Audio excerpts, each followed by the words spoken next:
that this event will be recorded. We are currently in the middle of recording this event for posterity and for potential future broadcast. We will likely post it onto our YouTube page, Poetry Center San Jose's YouTube page. So if you do not want to appear in said video, we recommend that you go ahead and shut off your video, because when we are on gallery view, or if you make noise, it may turn to you. So if you don't mind having your name appearing on there, then that is fine. My name is Mighty Mike McGee. I am going to be your host, your MC, the guy who's going to read off a bunch of things for you. Before I get started on introducing our event tonight, I want to just put out a big thank you to a couple of folks first and foremost. I want to start this off by thanking the board of directors for Poetry Center San Jose for having the energy to put this together and to keep this going. This is our 6th annual San Jose Poetry Festival. And I don't think that when we were putting together our 5th annual, we could have anticipated that something like this would occur. This has been a learning experience for myself and for everyone involved in making this happen, but well worth it, very well worth it. So first, I would like to thank Dave Eisbach for being the person with the vision to even have a San Jose Poetry Festival. If it hadn't been for Dave's thinking, forethought, and initiative, this wouldn't even exist. Dave is here with us right now. Dave, can you wave at everybody, Dave. Show them your sweet, sweet face. Your kind heart has really made for a really wonderful legacy with the San Jose poetry community. And I thank you for it. We all at Poetry Center San Jose thank you for this. I would also like to thank, there's Dave. Oh, look at Dave. Oh my gosh. He's so great. Just look at that face. Seriously. Next, I would like to thank Julia Canavesi for being so on it when it comes to the promotion and the creation of all of the paraphernalia that came with having to put together a poetry festival. She came on as a volunteer and is head of the marketing committee for putting together everything that you've seen so far with regard to this event. So thank you to Julia Canavesi. Julia, you are a godsend, that is for sure, and I thank you. Julia and I have spent a grand total of probably about 60 to 70 hours on the phone, stuff that we would have been able to communicate with each other had we been able to meet in person. But this Friday, we're hoping if the apocalypse sky permits, we'll be sitting 6 feet across from each other, eating tuna sandwiches in my front yard, as a respite from all things poetry promotion. Next, I would like to point out that the San Jose Poetry Festival 2020 is presented by Poetry Center San Jose, and is sponsored in part by, the combination of the words poetry in San Jose, and by a Festival and Cultural Affairs grants from the City of San Jose, a grant from SV Creates, in partnership with the County of Santa Clara and the California Arts Council, funding from Poets and Writers, and with support from Anna Mark's Art Party and the Center for Literary Arts. We would like to acknowledge and offer our deepest gratitude to our originally booked live venues for this festival. These are places that we would have been performing and producing these events for the festival this week had we been able to be inside venues. And those venues are the Art Boutique, Books Inc., Caravan Lounge, the Dr. Martin Luther King Jr. Library, Forager, History San Jose, Recycle Bookstore, and Works San Jose Art and Performance Center. And to our membership who have helped make this event possible by giving us a reason to send emails. So we thank you. We appreciate you for being a part of this community. Now, for more information and future events, you can go to pcsj.org at any time. Big thanks to Joe Miller for keeping pcsj.org going and so informative. And also, to become a member of Poetry Center San Jose, you can also go to pcsj.org/membership. And that helped keep us, keep the doors open, or at least the Zoom account updated. So we also have in the chat box, you'll see a link to a survey. So at any point during the festival, if you would like to go and fill out the survey and let us know what you thought of what you experienced at the festival, what you saw, who you saw, and give us some ideas for future events, please do so. The form link is in the chat box now. Those of you who just joined us, my name is Mighty Mike McGee. I am the secretary for the board of directors for Poetry Center San Jose. I am also I'm the former Santa Clara County Poet Laureate. Now that that amazing title has been bestowed upon and appointed to Janice Lobo-Sapigao, who I believe is in the room somewhere. And we'll be performing with Arlene Biala and Juan Felipe Herrera on Friday evening, which I'm very excited for. Luckily, I don't have to host. I can just eat soup with my video off and just enjoy. No, I'll leave the video on for that matter. You know what? Why not? Why not? You know, because why not? Well, I know why not. But I would also like to introduce everybody really quickly to my cat, Xena.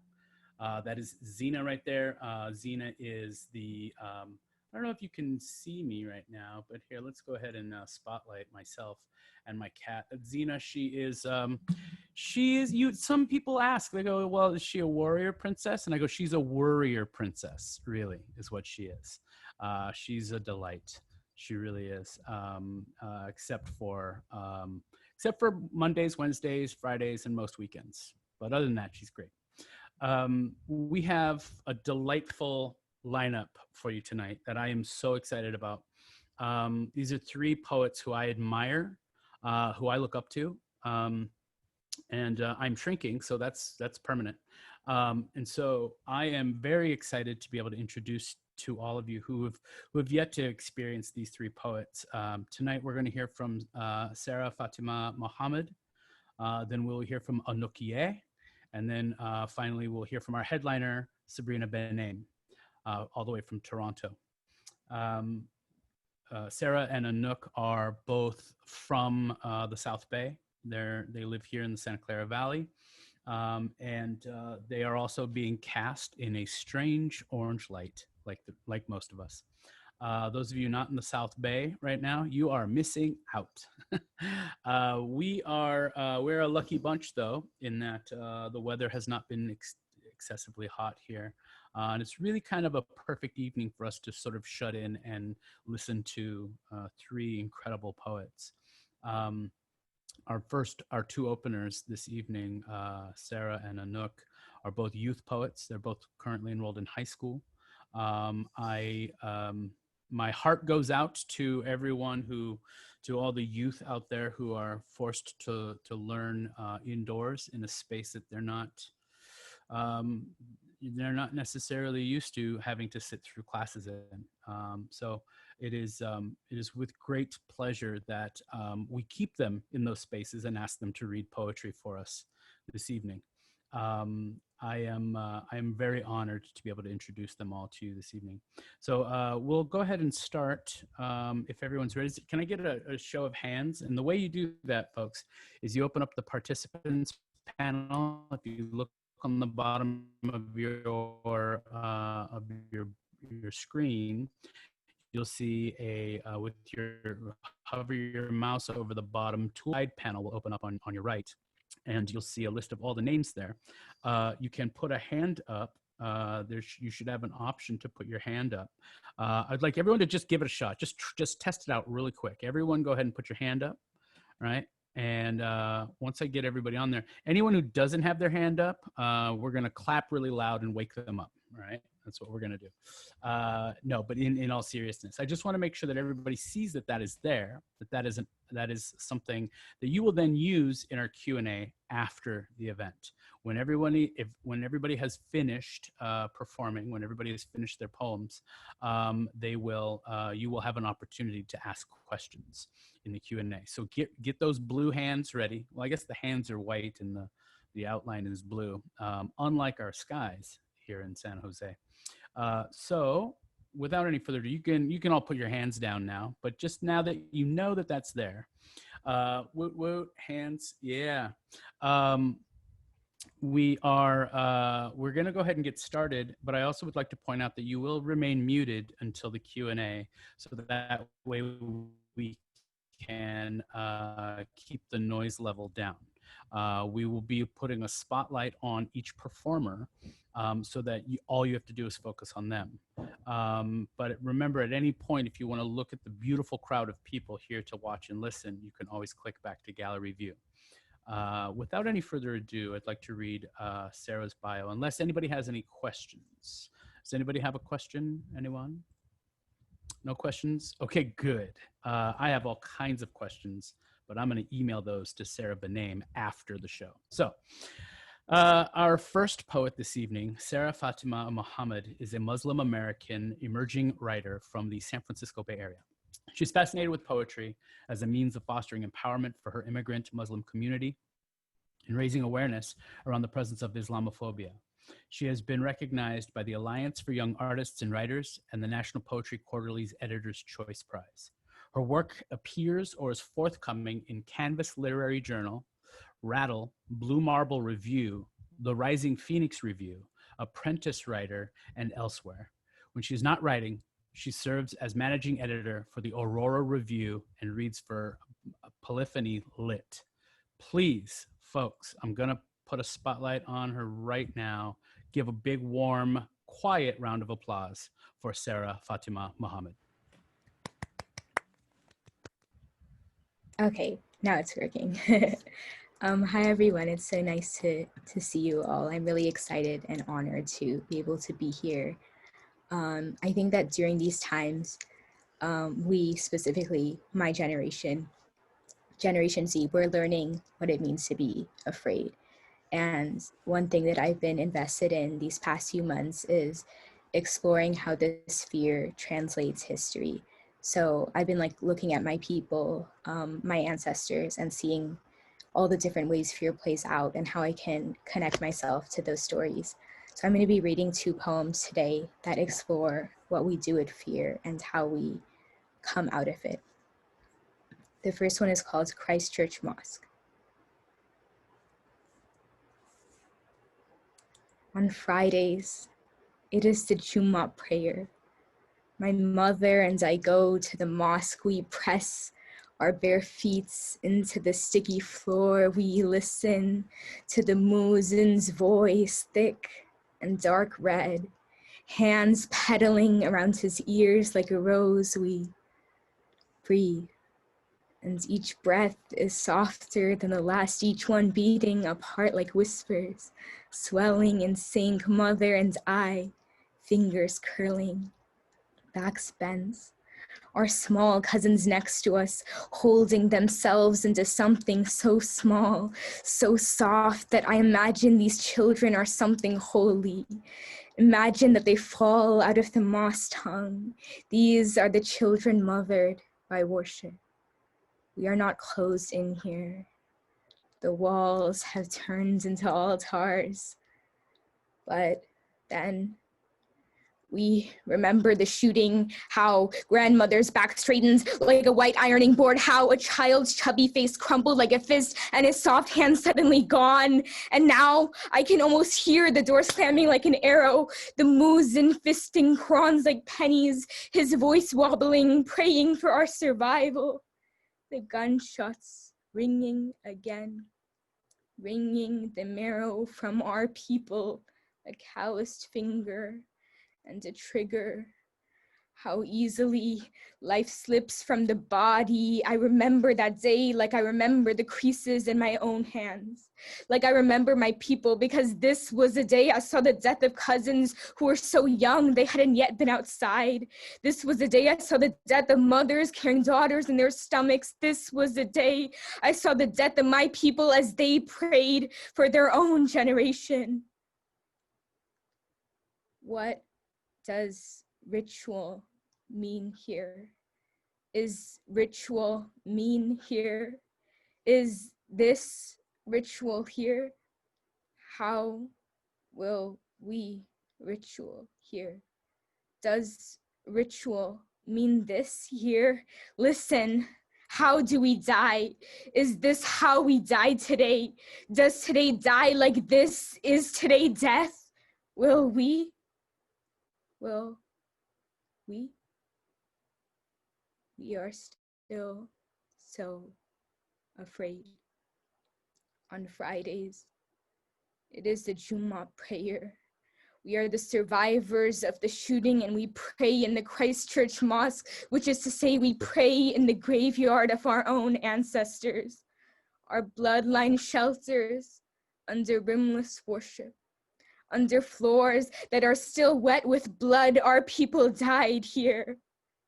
Prostrating, bodies bowed into submission, calling Allah. In the middle of chanting Allahu Akbar, they hit the hard floor with a thump. And that floor was the last thing they ever touched. Their last breath was a prayer to stay alive. Prophet Mohammed once said that ritual heals disease. But what happens when worship is no longer a salve? What does it mean to kneel in the holy body that killed our fathers, to beg for the same forgiveness that they begged for? On Fridays, it is the Jummah prayer. We begin the ritual and I beg, Prophet, teach me what it means to remember. Prophet, teach me what it means for this prayer to hurt. So my next poem is called Partition.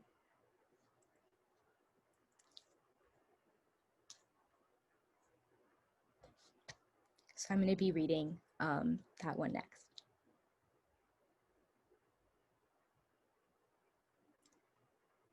At the mouth of shed in Kumbakonam, the Hindu men pressed their spears to her chest as a prophecy, told her to watch as they doused her family into kerosene and fire, into memory. And the moon cut its lip on the jagged scars of India and drained the sky with blood. Months pass as fleeting shadows. The land's growing old, growing tired. Blood-lipped, births me in the only place that survived the partition. This shed be our motherhood. Be the only home that did not split into a border. Still searches for life in the space between her fingertips, and India is still losing its body. Here, I watch a bruised papaya slip from a tree like a new wound. Seeds split like teeth. Even nature can't hold its beauty here. Even nature knows that in this land, life cannot go on. The partition wars are still happening. Fact, in August of 1947, Muslims living in India like were forced to leave their homes. 15 million people displaced. 1 million died, leaving their homeland. Fact, in December of 2019, the government passed a bill that would give all religions a clear way to obtain citizenship, except Islam. Fact, in February of 2020, after the citizenship law was put into place, Hindu mobs attacked Muslims in Northeast Delhi, killing 36 of them. The message is clear. Centuries and our people still aren't welcome here. What does it mean to call this place home when everyone is trying to kick us out? This war never ends. The sounds of bullets still piercing flesh. The harvest still emptied. We are daughters of war. We are daughters of suffering.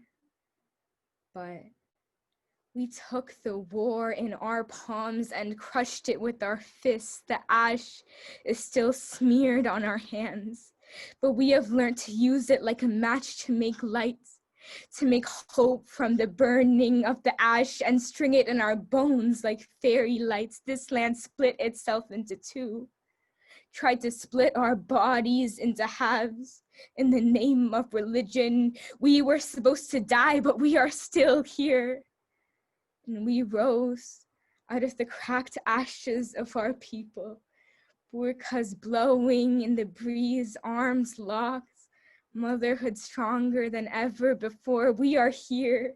We are brave. We've survived everything this country threw at us. We are survivors, and our bones unbreakable.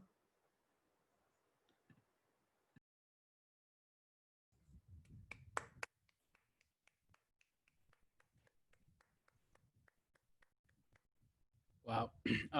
You know, I gotta say, I'm gonna go ahead and do it. Sarah, I'm going to unmute everybody so that they can actually clap, so you can hear them clapping for you. On the count of three, 1, 2, 3. Give it up for Sarah Mohammed. Yeah! Wow! You killed it! Fabulous. Wonderful, powerful. So now everyone should be muted again. I'm unmuting Sarah one more time because I just want to ask, Sarah, when did you start writing? When did you start writing poetry? Pretty recently, I would say like a year ago.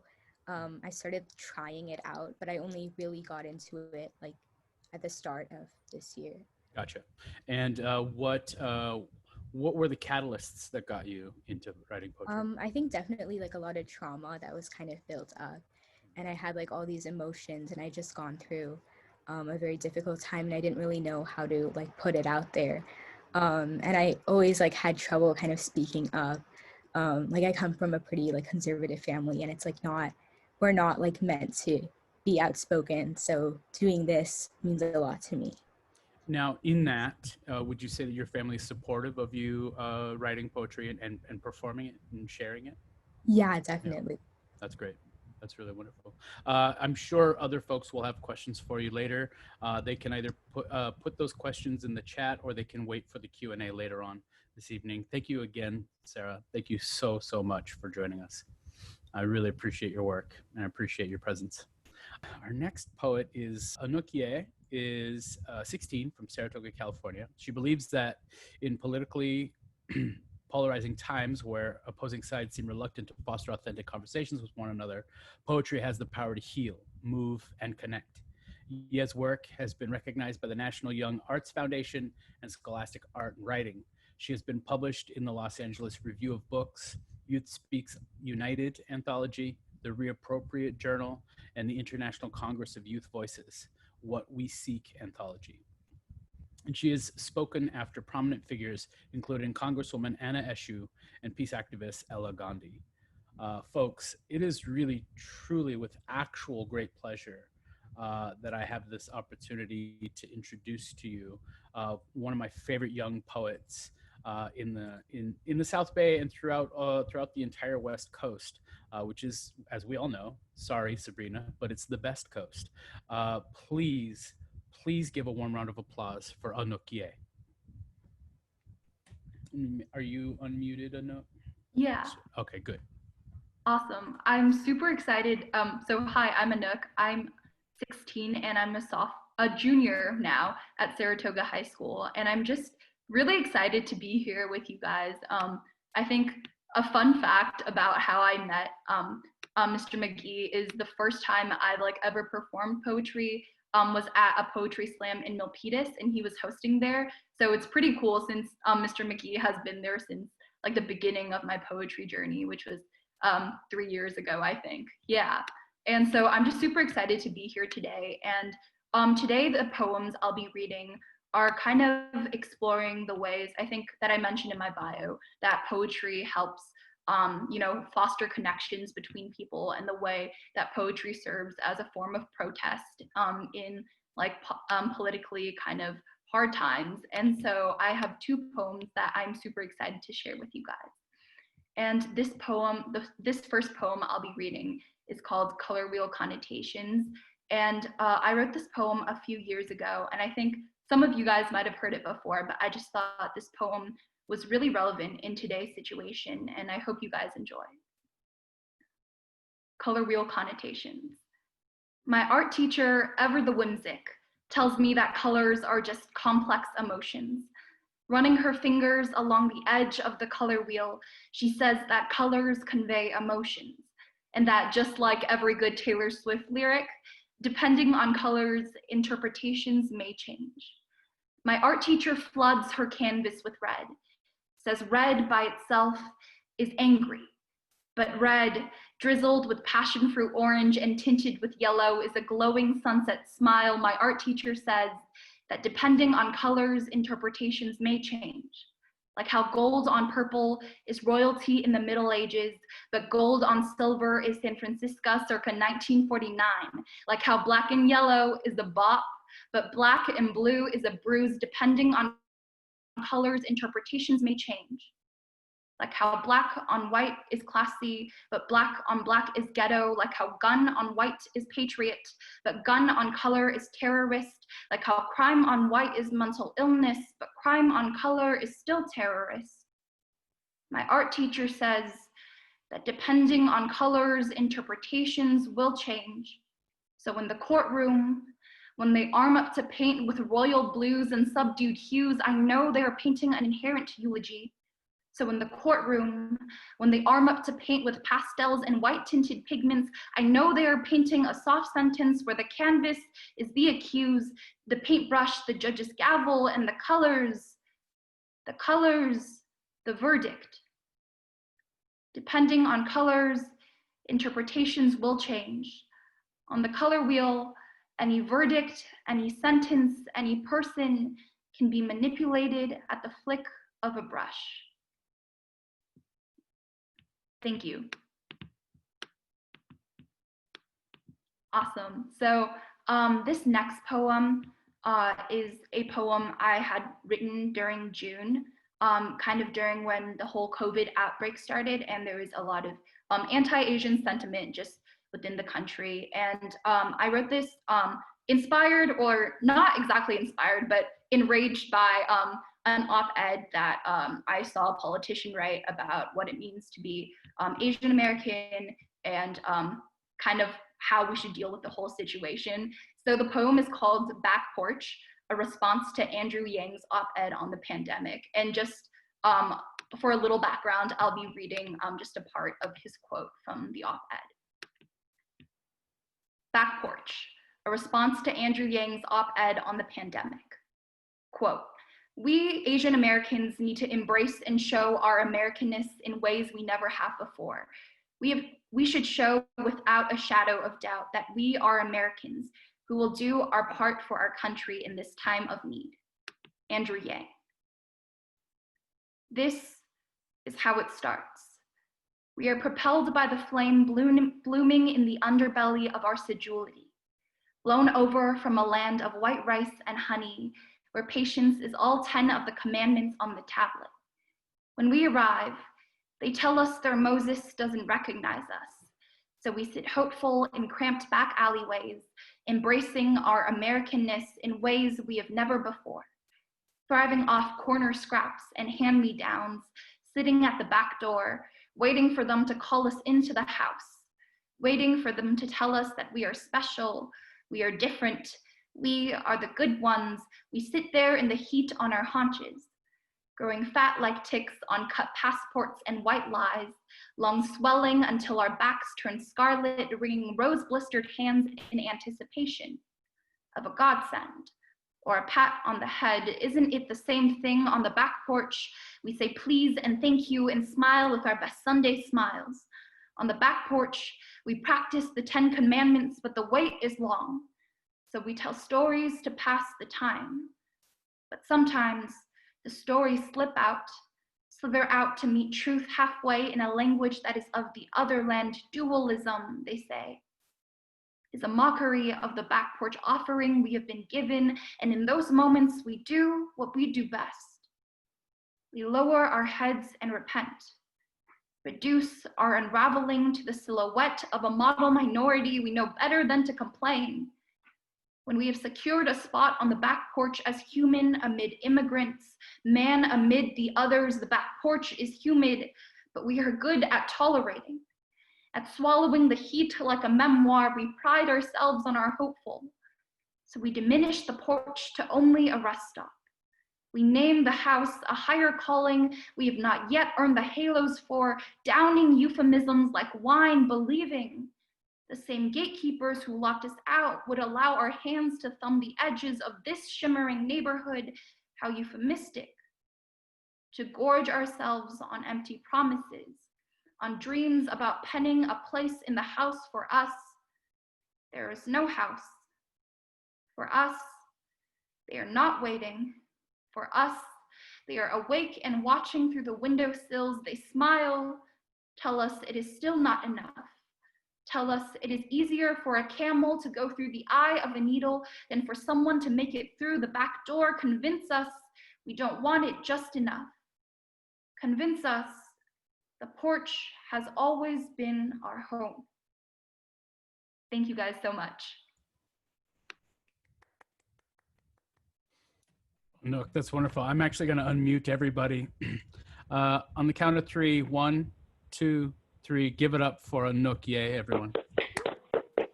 Yay! Woo! Powerful. Wow. Wonderful. Thank you. Now, I am going to ask, let me unmute Anouk. Let's see. If someone can get to it before I can, then there we go. So Anouk, I want to ask you a couple of questions before I let you go. What got you to start writing poetry? What was the trigger that made you say, I'm gonna put words to paper? Yeah, I think it was definitely a few different things. I think I started writing in the 8th grade, but starting from the 7th grade, one of my teachers introduced me to spoken word. So I was binging videos straight for like a year. And like, funnily enough, Sabrina was actually one of the first poets I found on YouTube. So it's actually like pretty insane to be here opening up for her, since I used to just like watch her videos like on YouTube, like for hours on end. But yeah, so I think I've always known that I enjoyed spoken word, but what really got me into performing, I think kind of really similar to Sarah, was just like a lot of things I wanted to say. And I thought, especially like, I guess a lot of my poems are political, so I had like a lot of thoughts, and generally I felt like there is this kind of stigma, like, oh, young people shouldn't get involved in like politics, or young people shouldn't kind of like voice their opinions on current events. But I think poetry for me was kind of that vessel to, I guess, like put my thoughts in and get my words out, but still have it be quote unquote acceptable, because it was like a form of art, right? So I think that's what kind of got me into poetry. And I think what's kept me writing is just like the amazing community and just amazing community of writers I've been able to meet. So yeah.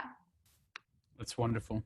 And what are there any new voices in your community that you feel really need to be spotlighted, need to be seen right now, need to be heard? Yeah, so definitely some poets, young poets that I've definitely really looked to in this time. One of my friends, Samuel Getachew, he was last year's Oakland Youth Poet Laureate, and he's definitely one of my biggest inspirations for writing spoken word. He's also really good about like combining art with activism and just like the ways that you can use poetry to influence people. So I definitely recommend checking him out. And just some personal favorites during this time. Also, Eugene Chen. She's also from the like Oakland kind of Berkeley area, and she's also really good about like writing from like just like a place of wanting to change, like I guess wanting to inspire change. So I think both of those youth poets are just amazing people and amazing writers. That's wonderful. So are you, Anouk. So are you. Thank you for being here, and thank you for sharing your work with us tonight. I appreciate it very much. Another visual round of applause for Anouk, folks. Ken Weisner says, love the color poem, how it develops, how it lands on that word, verdict, so well crafted. And the second poem, so sharp and important. Thank you, Anouk. The poets tonight are inspiring, and you're welcome, Ken Weisner. Ken Weisner is from De Anza College and is in charge of a number of things with regard to writing at De Anza College. Too many to list at this point, but he is also the publisher of their anthology each year, the Red Wheelbarrow, and a number of other things over at De Anza. I'm glad he's here. I'm glad everybody's here. This is really an incredible evening, and I'm certainly honored to be a part of it. I can't imagine being anywhere else right now. I don't know how to. I don't, like, is there anywhere else other than my house? I don't know. So before we bring on our headliner this evening, I would like us all to really just sort of take a moment and consider the fact that we just listened to two people whose combined ages are just about 30 years old. And their words evoked so much compassion, thought, and to be honest, like concern as well, that it takes young people to remind us of some of the pains in the world that we might not be paying enough attention to.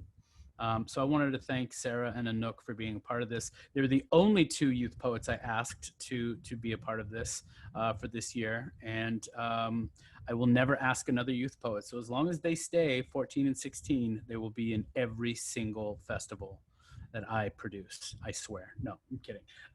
They're amazing, and I look forward to the work that they're going to be generating over the next several decades. Before I bring on our next poet, I would like to read just a few chapters of Jurassic Park by Michael Crichton. It's just so good. It's really is poetry and fiction. I'm kidding. What I'm really going to do is I'm going to talk a little bit about our lovely headliner this evening, our fantastic, delightful, remarkable headliner. I'm going to read Sabrina's bio. I'm going to go ahead and read it. I think we pulled this directly from her website, because the bio she sent to us was like, I like trees, I'm Sabrina, like that was it. Her actual bio from her website says, Sabrina Benaim is a 32-year-old poet from Toronto, Canada. She's one of the most viewed spoken word poets of all time and is author of the best-selling collection of poetry, Depression and Other Magic Tricks. Her videos have reached, okay, I'm going to put this in perspective. I'm going to give some perspective on this one. She has twice as many views as Donald Trump got votes. Okay, that's just true. Sabrina has toured Australia, the UK, Canada, and the USA with her live shows, which are poetry readings gone electric.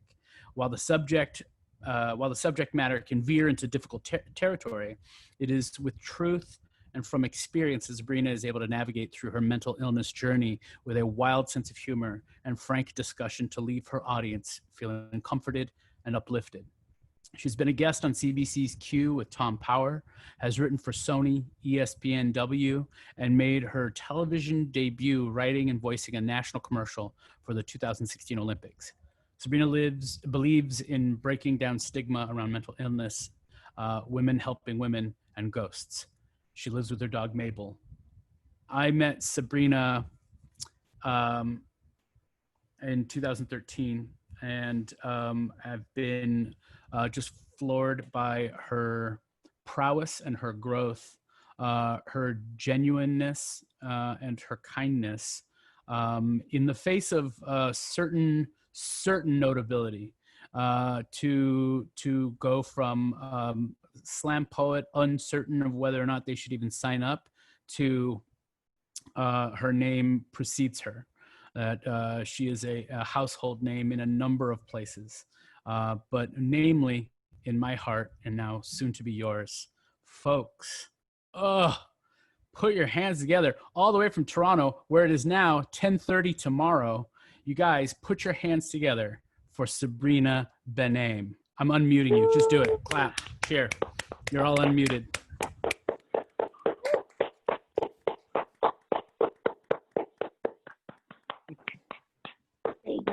Thank you. That is lovely, Michael.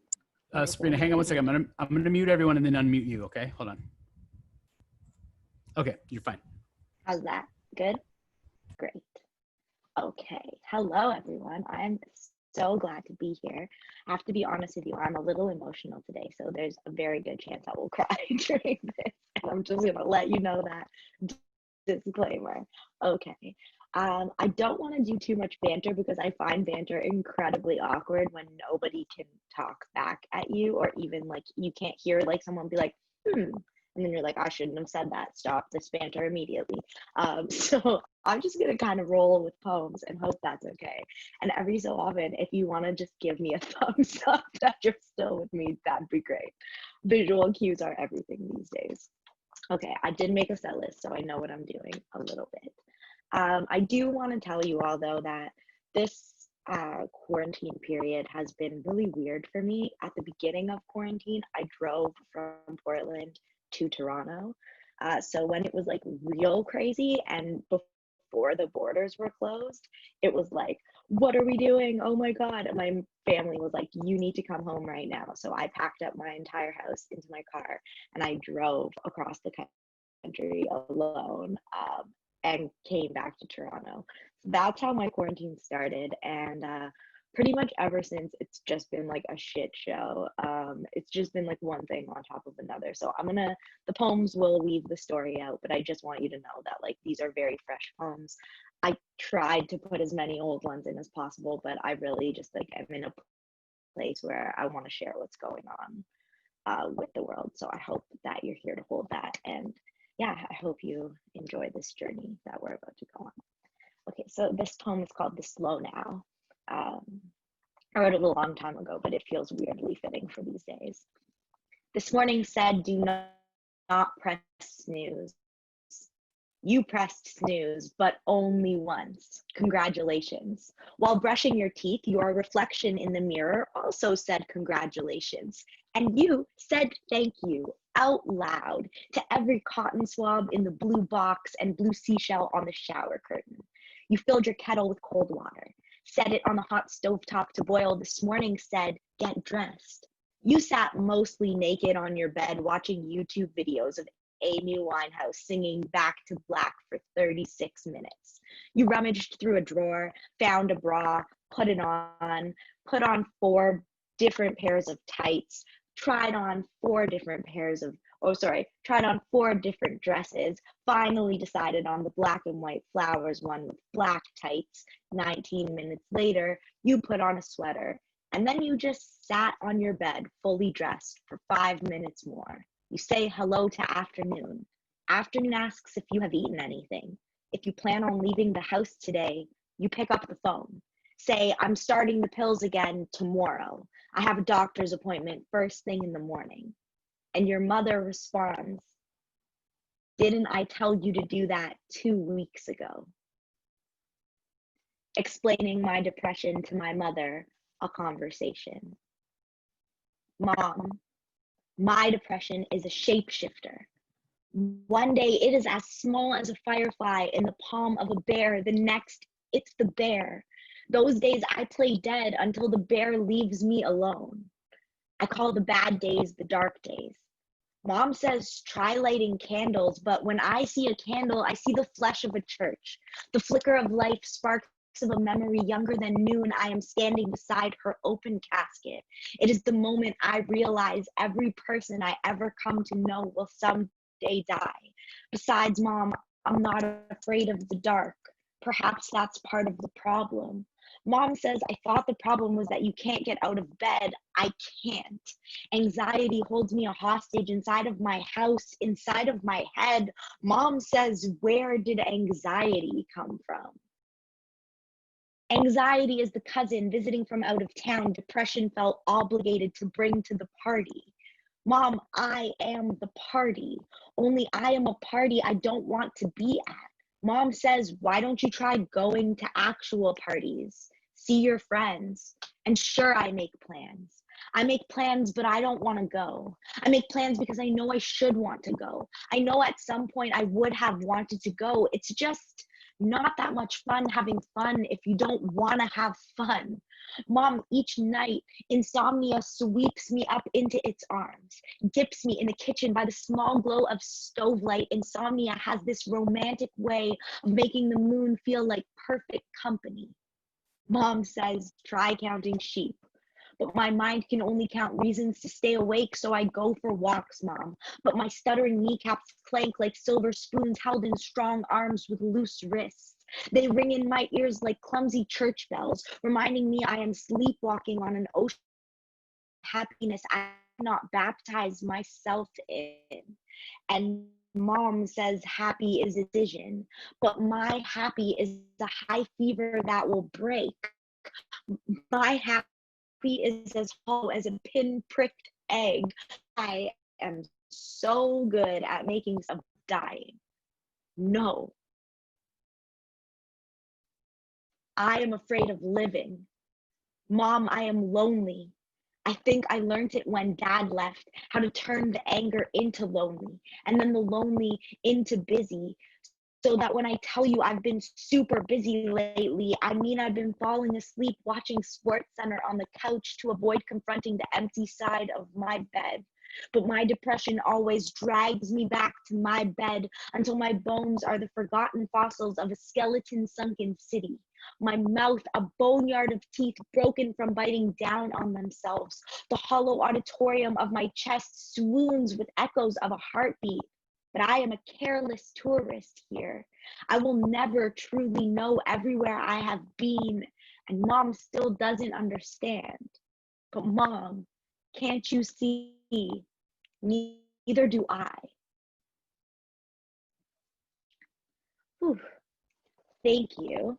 So I do want to say that that poem is an old poem, and it was written out of this like frustration of just not feeling understood and not understanding how my mom could not understand me and how she could see so differently than I did. And I really want to say that like since I've written this poem, my mom and I have done a lot of work on our relationship. Not that we had a bad relationship, but just on this like understanding that we don't see things the same. And really what we've come to the conclusion of is that when we want so badly to be understood, we really stop listening. We really stop believing what the other person is telling us because we feel we need to understand them and not just believe them. And so, you know, on days I would tell my mom, I can't leave the house. I'm like definitely sure that a branch is going to fall and kill me today. Like today's the day I die.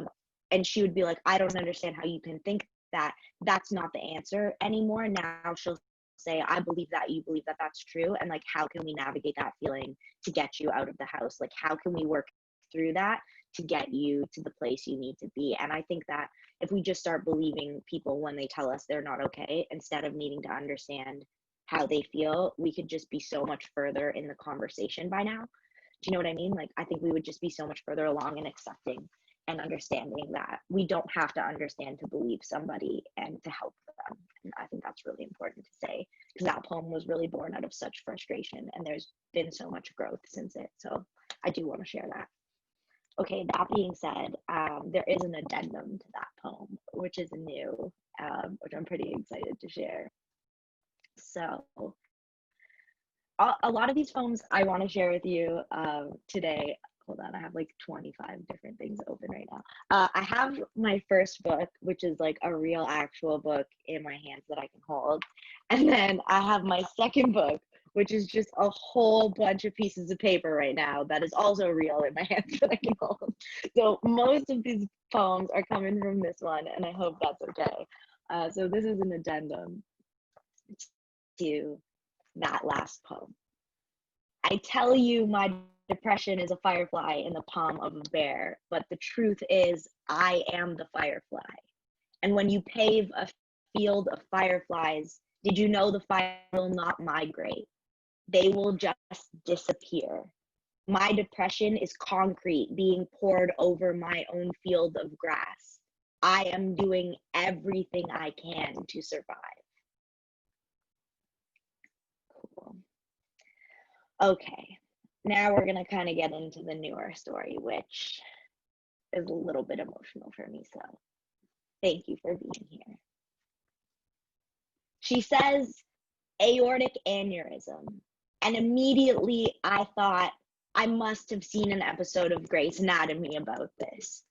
I ask her to repeat herself while I Google aortic aneurysm, thoracic, not abdominal, 5.6 centimeters, surgical procedures, open repair versus endovascular, stent versus graft, risks, common complications. Can you stop an aortic aneurysm from growing? Can you stop an aortic aneurysm from growing holistically? What happens if a 5.6 centimeter thoracic aortic aneurysm ruptures? Why are all the aortic aneurysm statistics only documenting men? Statistics for the survival rate of women who just turned 60 last November with a 5.6 centimeter thoracic aortic aneurysm. We hang up the phone. I ask Siri, which season of Grey's Anatomy is the episode with the aortic aneurysm in? The one where the doctors did everything they could. Siri asks me to repeat myself. I say, I am not ready for my mother to die.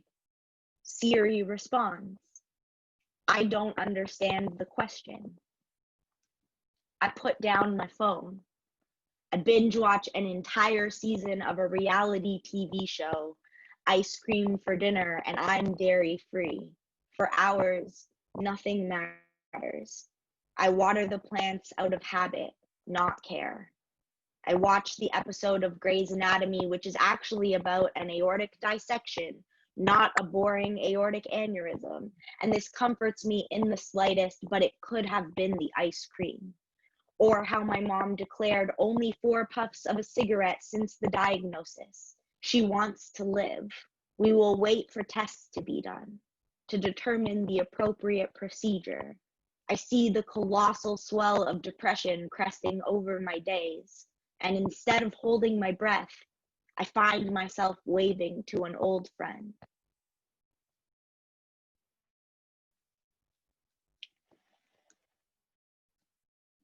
But tomorrow comes anyway, and my skin hurts, and I don't like my hair. How lazy it's curling. Tomorrow comes anyway. The sun is not inspirational, it is on fire. The queen I have become is that of the uninspired. I was once queen of the fire bellies, fell in love with everyone I met, said nothing about my love, just let it grow and grow and grow until the whole of it one day gone, like the moon. The moon is aspirational. It can be here and invisible. I want you to know that is almost exactly how I feel about myself. I can be queen of disappearing from everywhere except a mirror. And it's easy to say a shadow is still a body. What exists cannot unexist, only burn out, fall out of orbit. My mind goes insane and my body is still a body. Even if I look at my body and see the most misshapen thing, my skin, it physically hurts. And I don't want to die. I just want to lay on the road for a little bit while it rains and everything is glistening. Rain, queen of the glittering. I rub my eyes with sparkles every day. I want to see the world this way. I want to look in a mirror and reflect my shine back so blinding I don't see anything at all.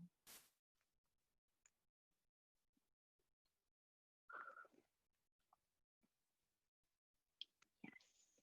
Okay. Now I'm going to tell you a little bit about my dad, because I always talk about my mom and people always say, why do you guys write so much about your mom? Why do you guys write so much about your mom? You talk about your mom all the time. And then I wrote this poem about my dad and people kind of stopped asking. So I just do it now. And then everyone's like, okay, that's what's up with her dad. We know now. That's cool. So this is a story. It is called My Father Moved to Another Country, and there's no way to say I'm sorry if you're not. So it's the night before we arrive in San Francisco, which is so far my favorite night of our 3-week trip. We are somewhere on the coast at a Holiday Inn. Our room is standard, 2 beds, a TV, a mini fridge. We're each sprawled on our own bed atop the covers. You have a conference call with the office in China for work on our vacation, so we are staying in for the night. An acceptable consolation, you tossed me a 20 to raid the vending machine. And while I stock up on chocolate bars, I think to myself, maybe this isn't so bad. While waiting for your call to come in, we catch a marathon of the Golden Girls. And gently into the evening, like 2 kettles of boiling water, we find ourselves laughing at all of the same parts. It's tomorrow, and we're in San Francisco finally after a day of being holed up in your car. We're sitting at a patio table at Fisherman's Wharf. Sea salt breeze, I keep licking my lips. We have a whole crab on the table. You played Grim Reaper and picked it out on the way to our seats. I'm also tipsy from splitting this bottle of white wine with you. Of course, this is very cool of you to do, right? Split a bottle of white wine with me since I'm 2 months shy of my 21st birthday. And I don't realize dinner with you now is much easier than it will be in the future. Looking back, that trip was one of our better ones, if not the best. I bought my leather jacket on that trip. It's been my main choice in weather protection for the past 9 years. It's weird how a jacket can be more reliable than a father. Ooh.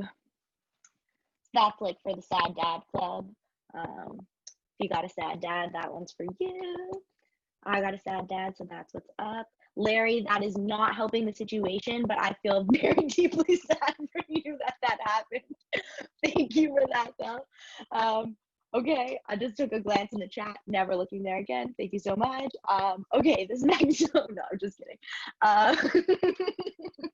If you now happen to look in the chat and have a chuckle, I'm glad we're in this together. Okay, this next poem is actually kind of like if you know when you write a poem and I don't know, maybe you don't write poems, but if you write poems or if you write anything, do you know how for a while something becomes like your mantra and you just like, that's the thing? Like when people are asking like, hey, what's the poem you've been working on? You're like, I'll just read this one because this is the one that's my vibe all the time now.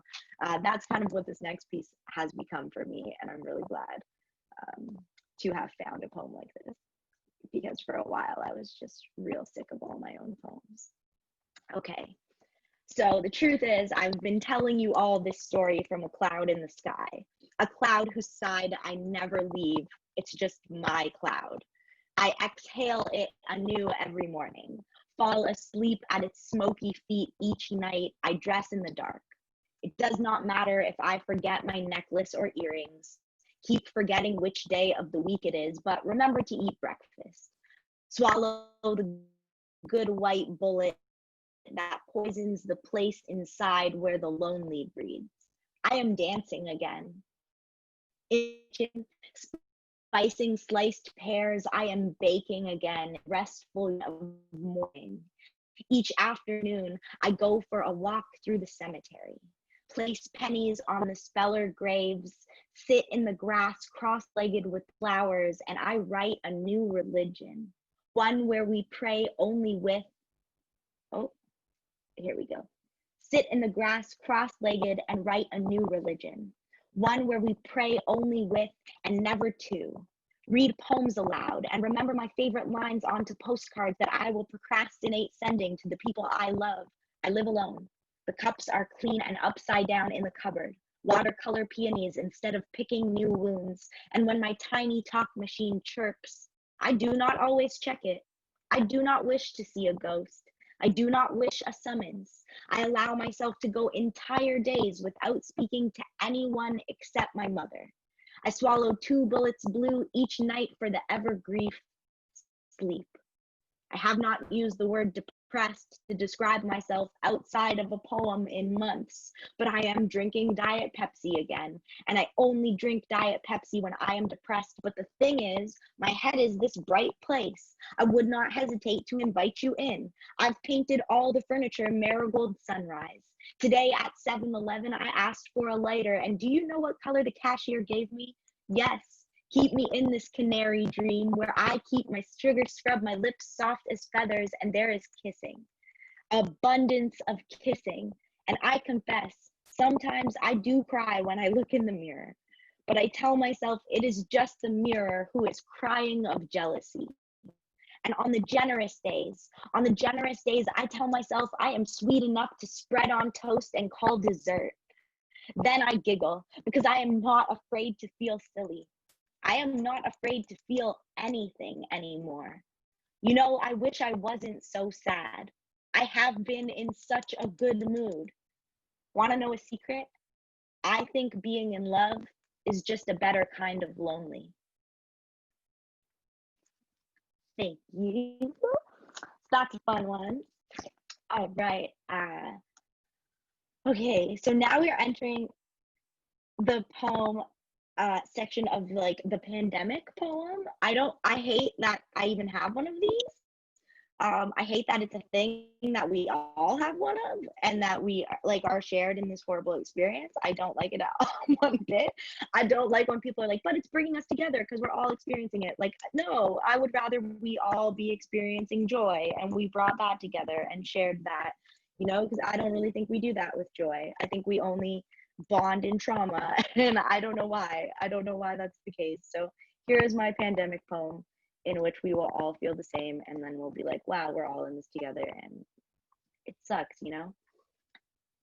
Also, this is for all those people who are baking bread. I just want to say, if you baked bread at some point during this quarantine season, this poem goes out to you. I just got baked. I did not bake the bread. So that's what I was doing. But the good news is spring did still come. It came anyway. Hyacinths and strawberry begonias bloomed. Myrtle still spilled over concrete corners, and those little lime green plants, the ones that look like tiny Shrek ears, they sprouted into high-rise bushes. The robins built nests. Their perfect blue eggs nuzzled in Desiree's mailbox. I checked on their well-being via Instagram.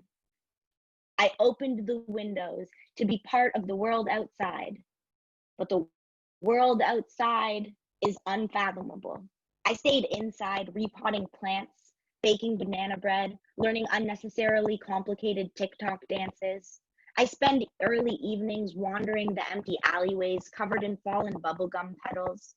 I'm talking about flowers now because I miss touching you, being touched by you, being touched by anyone who is not myself. I am numb to the desperation, the buzz of the "are you still watching" screen. I just want the sound of people talking to fill my empty kitchen while I wash my single cup and single dish. Loneliness is a hell of a companion. I have to keep reminding myself an itch does not exist to be scratched.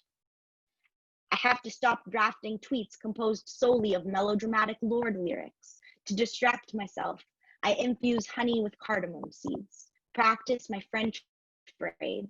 I study the robin occupying the tree outside my living room window.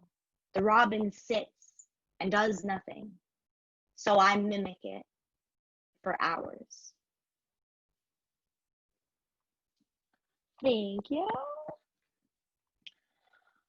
All right, so a thing I've been doing lately is because I think when we talk about mental illness, a weird thing that we do is we make like certain parts of it acceptable and certain parts of it still totally taboo. So like, for example, anxiety has become an acceptable thing. Panic attacks have become, like an anxiety attack has become like a kind of conversational thing. Like people say, I'm having an anxiety attack. But like, we don't talk about obsession. We don't talk about like picking at ourselves and all of the different things that we do to our bodies physically when we are anxious. Like we don't normalize that. And I don't know why we don't make all of it okay. We only make some parts of it okay.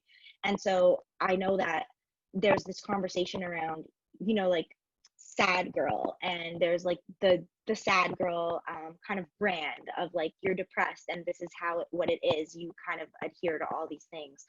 But I really want to break that idea that it's like this like cool, popular thing to be. I want to break that and talk about all those things that we are still harboring as shameful, because even those of us that boast on the internet as like proud sad girls are still holding so much shame inside of us for the things that we still deem inappropriate. And like for me, like I pick at myself. That's the thing that I do. I just, like, when I'm anxious, I pick at myself. I can't help it. It's like a thing that's I don't even realize I'm doing it a lot of the time until there's blood all over my fingers, and then I'm like, oh my god, I'm at it again. And so like I've found a lot of coping mechanisms for this, but none of them have ever been talking about it. So I have kind of made it my mission in this next manuscript to kind of talk more about my insecurities and let those things go. And so this poem is like entirely about that. Okay, it's called Poem Written from the Bath.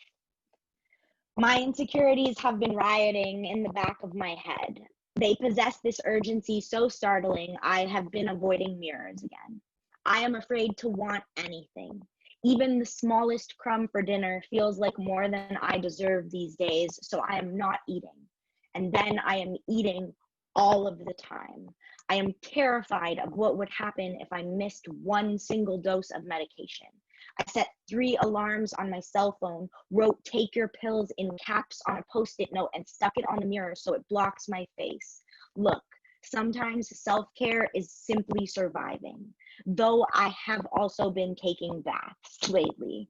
I listen to the internet. A bath bomb is involved. Cloud the water milky pink and scent it like a citrus grove. As long as the water obscures my frame, I'm fine with a bath. I like the time designated to just lay and think, though I have been overthinking everything.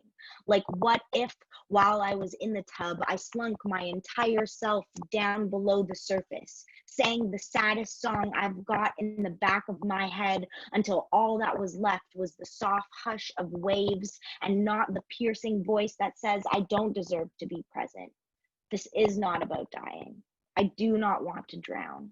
That is not how I wish to go out. To go out is all I wish for. To leave the house confident is what I would like. To feel like I can be looked at. To have that experience not make me want to apologize. That would be ideal. I feel like I am just wearing my body. So I've been slipping into waters a little more opaque. Pretend I'm laying naked and unashamed in the middle of a citrus grove. Pretend I am worthy of the imaginary beauty around me. I think all I am trying to say is I want the saddest song I've got to stop being the only song I am capable of singing in tune. Thank you. All right. So sometimes I do this poem and I break down halfway through it, so I'm warning you. But this poem is like, you know how people say like, what's the hardest poem you've ever written? Or like people will ask you like, what's the hardest one? And they always expect you to say the like most dramatic poem you have. I feel like they're waiting. It's like a setup and they just want you to answer it so then they can ask you another question. But for me, it's this poem about unrequited love, because I feel like my like majority of my relationships in my life in my 30 years have been unrequited. So I feel like it's the thing I understand the most, and if I didn't get it right, I would have been so disappointed in myself. So this is like the hardest poem I've ever written, but also the one that I feel like is the most truthful I've ever been in, which is weird. So that's what this piece is called, Unrequited Love, a poem in 9 parts. Scrolling it out.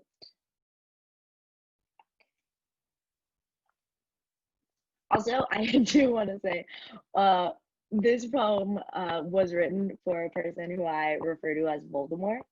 And a big joke about Voldemort is that it's like haunted me ever since. Harry Potter has like followed me around. But the one time I did a big show in Toronto, Voldemort showed up by himself and I performed this whole poem, Locked Eyes, with him as like a weird challenge to myself. So just like know that that's happened while I read you this. Okay.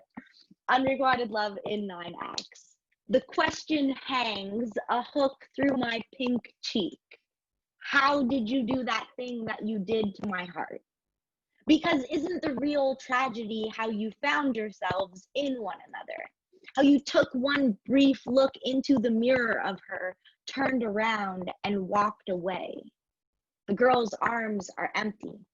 Her fists are filled with the laughter of ghosts. Watch their fitful ridicule each time she cries over love less real than they are. There are baseballs falling out of my mouth. Each ball, the name of a body I reached for in the dark, only to find myself. A parade of honest names slip from the grip of my loose gloved jaw. The love I want is a basketball, a heavy thumping in the chest, so when it is my turn called up to the plate, I do not swing the bat. I do not swing. Her name is a wooden ship. To try and fit it into his glass bottle heart would only break her.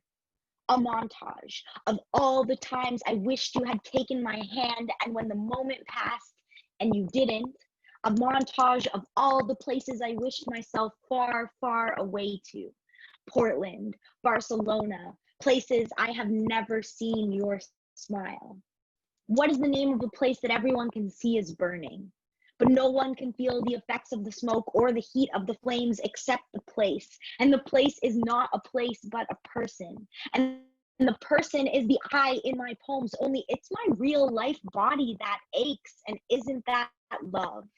Not being able to see the explosion because you are the one holding the bomb. And the bomb is also you. The girl's hair, it turns to forget-me-nots in time. Her bones soften to willow branches, her skin flakes maple leaves. Her chest is now a cabinet of well-stacked cigar box caskets, carrying memories she is slow turning to ash. In lieu of conversation, she passes smoke. The girl collects seashells, upturns them into bowls, fills them with dried lavender amethyst in hopes of luring someone new. Still remembering is her favorite pastime.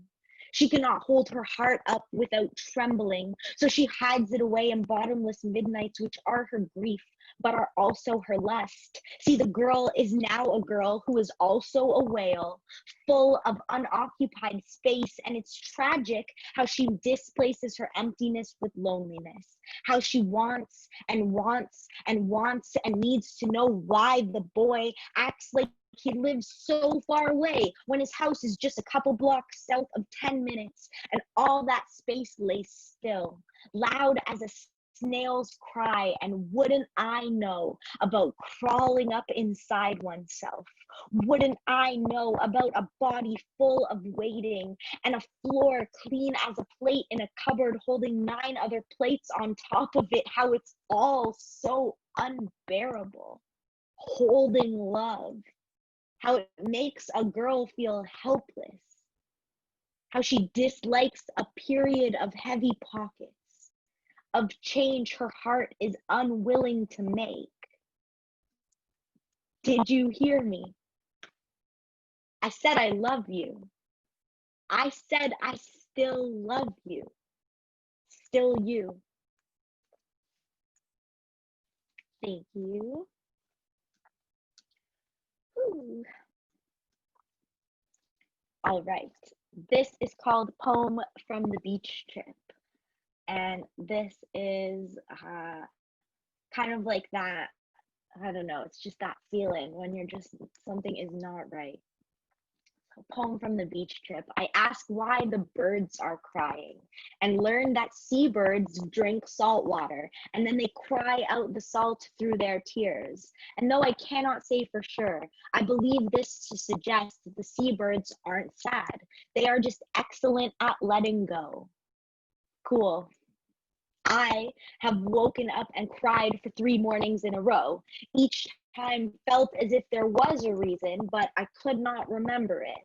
I was hoping the seabirds might relate as I watched them fly, my bones so heavy, the tide is coming in. And a bright moon crab digs into the sand to wait it out, to wait out the wave, and the wave is endless. And there are waves, and I am clutching my entire body tense as the moment you ask me what happened. Why am I crying again? And the best answer I can give you is I cannot tell if the crab is still there. Whew. Thank you. All right, this is on getting over you for real. Which is not like unrequited love. It's like for real this time. At least that's what I say. At least that's what I say. Okay, I'm getting over you for real. I recognized you by your shadow, the spill of light from your outline. Here is a love poem, more important than the words I never said. How could I try to make you feel greener than my side of the story? This time, I would tell you the deep truth, which is to say I would take you back into that maze just to kiss you when you were most confused, where I could have been the one to make it clear love can live anywhere, as long as you acknowledge it. Whitney Houston forced me to acknowledge it in a dream long after she had died, and there are ghosts in every version of this story. Dreams that tell like fortunes and cookies that seem to have fell from the sky, something like a song via text message, only there is no mystery there except why. And little would that matter now. In the terminal of an airport I am only passing through. An aesthetic of clean white tiles, and it reminds me of that maze, and it helps me to understand it's not that I was afraid to write the words on the wall. It was the shadows they would paint upon our clean blank friendship, and again, I think what has not been can never be lost, too tempting a romance. A beautiful ice sculpture swan, but how many times has my heart melted? And aren't you so tired of chipping away from loneliness's sharp edge each winter? And there are too many perfect metaphors for the indie movie I will dream of writing, where I would write us wonderful and calm, though I know I wasn't. I was anxious and nervous and horribly enthusiastic while far too involved in every moment, and you were casual, you were unaware, and who cares? I am in the sky now, a shadow proving itself to be true like a star. A manifestation of the words that described the feelings I have moving far inside of me. And that's how I know it was all real. I walked right into it, into its neon center and back out with too many memories of muscles clutching, dancing. I bet your best memory of me gets no more attention than a smile in your sleep. And so it goes. I don't even care. I'm just happy to know you still smile. Happy to know I'll see you around. Thank you. I don't know if you guys heard my dog Mabel giving a little howling from outside, but if you can hear her, that's my dog. She just wants to get in on the action. How are we doing for time? Perfect? Okay, great. I got a couple more and then we'll roll out. Okay. This one is called Imagine, and it's kind of like that moment after you realize you're alone because you've chosen yourself and you're like, this is what I wanted, and you have to kind of remind yourself a little bit, but it's a good reminder. It's a happy reminder. I just have to find it. I thought I wrote most of the numbers of my pages down, but I poorly did not. Here we go. Okay. Imagine a bed. I imagine a comfortable bed with at least 2 pillows and a comforter, a fluffy comforter, not heavy like gravity, but there is decent weight to it and it's cool to the touch. I imagine the bed is in a room and the windows are open. I opened the windows myself. Yeah, of course I did. The room is my room. I imagine in any room designated my room, I keep the windows open. On the windowsill, there is, I imagine, a candle, melted 3/4 of the way down its jar, 2 pine cones sitting in the scoops of wooden spoons, and a small gold bell. I imagine if I pick up the bell and ring it, you can hear it from wherever you are. I imagine I am too afraid to ring it even once. There is a calendar on the wall, still set to March. A record player spinning Frank Sinatra live at the stands. There is nobody in my room but me. I trot around the bed in front of the open window that looks over a field of purple and yellow speckled grass. Once a week on Sundays, I pick exactly 3 flowers and put them in the clay vase I made at camp one summer that sits on my desk. I imagine that balmy camp air, and it is not better than the air here in my room with my bed. I sit on the edge of the bed and fold my underwear into neat piles.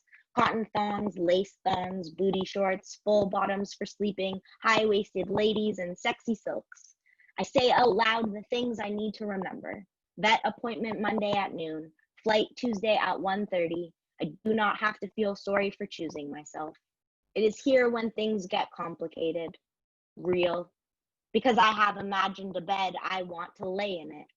Truth be told, I am not sorry for choosing myself, just lonely.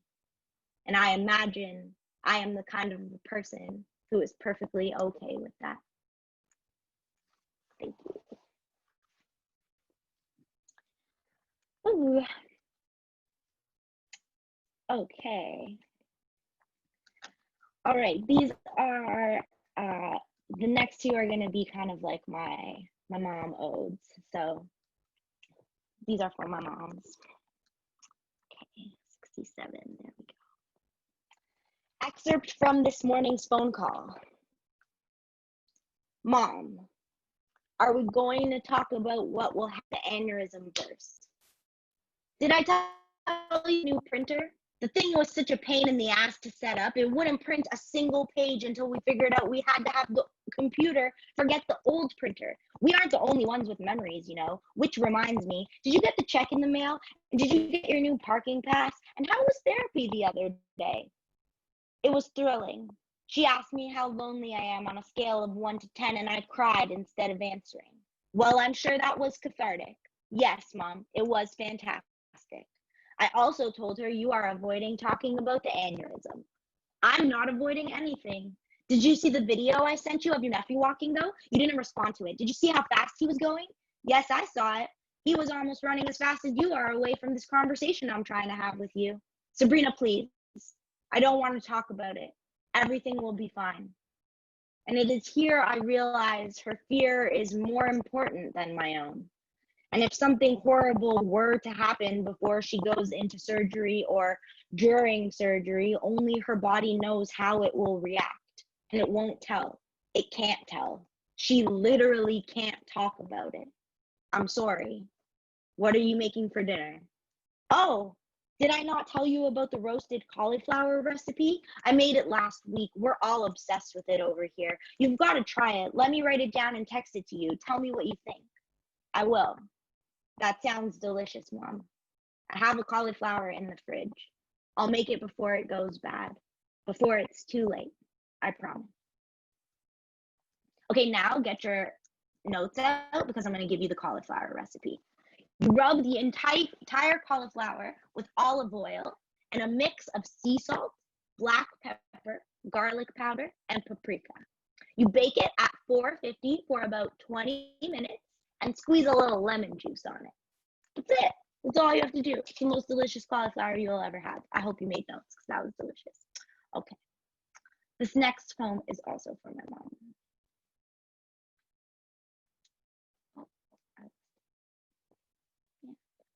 Okay. It's called On Uncertainty. And then my therapist said, sometimes the best thing about tomorrow is we don't know what it could bring.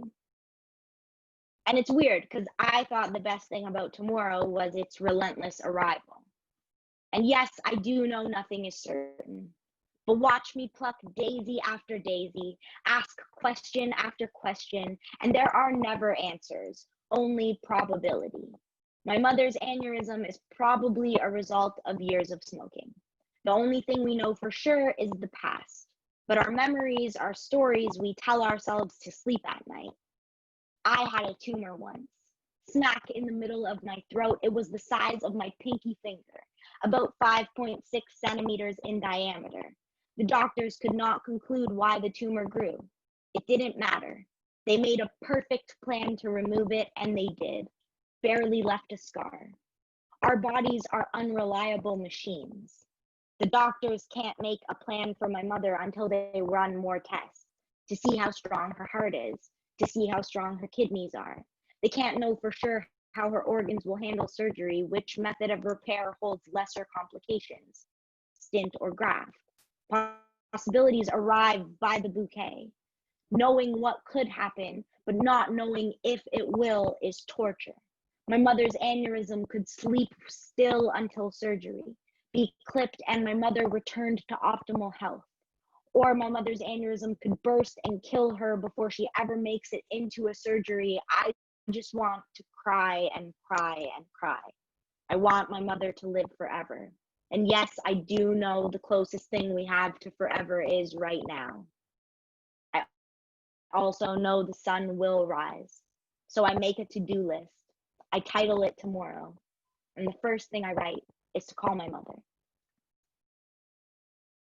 Tomorrow. Call your mother. Make the bed. Have coffee on the steps and listen to the wind. Mail the postcards you have written. Eat the half avocado in the fridge before it goes bad. To soften the sting of being untouched, just add things to your carts online. Do not purchase anything. Spend an hour laying in the grass. Do laundry. Grocery store, oat milk, bananas, cantaloupe, arugula, sweet potatoes. Remember, the day can be unspectacular and still a success. Cry if you need to. Dance when you can. Instead of looking in the mirror, look to the flowers and find yourself. Here you are in this endless golden hour in bloom, open and open and opening more. Pull your name from your lips and sing, even if it's the only thing in this world you might be sure of. Thank you.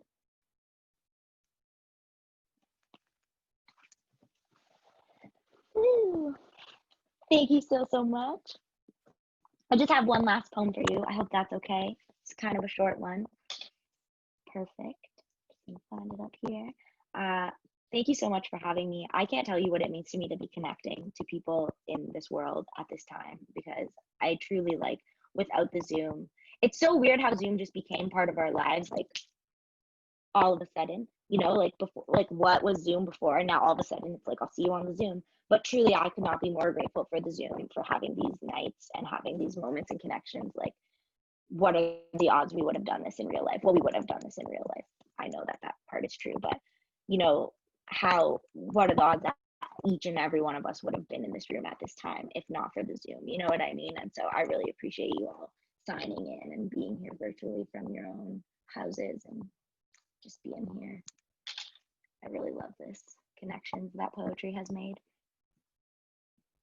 Also, Mike, I just want to say, like, we definitely met, but I had seen you do poetry before. You had performed at the Toronto Poetry Slam, and that was back in the days when I bought you a beer after your set. I don't know if you remember that, but I was like, I gotta buy this man a beer because that set was spectacular. So what it means to me for you to like bring me into an event is just like, my heart explodes. So thank you for that. Okay, this is my last poem. It's called Ode to Spring Awakening. And I do want to clarify, it's called Ode to Spring Awakening mostly because I was blasting Spring Awakening soundtrack while I was writing this poem. So if you're unfamiliar with that soundtrack, definitely check it out. It's a really good time, like a really, really good time. But yeah, people always are like, this poem has nothing to do with that musical. And like, they're absolutely right. I shouldn't call it that. It's a misleading lie, but it's okay. I listen to the flowers. I hear them laughing, blooming, I mean. I take a bath in the kitchen sink. I pin myself to the map on the bedroom wall, and look, here I am, a nap on the cherry blossom carpet in the backyard. Instead of running circles inside my head, I go for a dance down the sidewalk. This morning, I told the waitress I have my open heart set on the smoked salmon hash. It endeared her to me. I asked for coffee. She said, and a water with me. I did not say jinx out of respect. I dream of being coronated the king of ice cream sandwiches. I dream of having exactly enough change for the cashier. Sometimes waking up is like falling back asleep into my favorite dream, like when it rains, and I forget there are clocks, sit on the stoop and read poetry. And when the man calls me, he addresses love, and I recognize he is talking to me. I recognize myself as love, and I suppose this is all I'm getting at on the phone when I tell my mom that lately it just feels like I have been living myself back alive. Thank you. Thank you, thank you, thank you.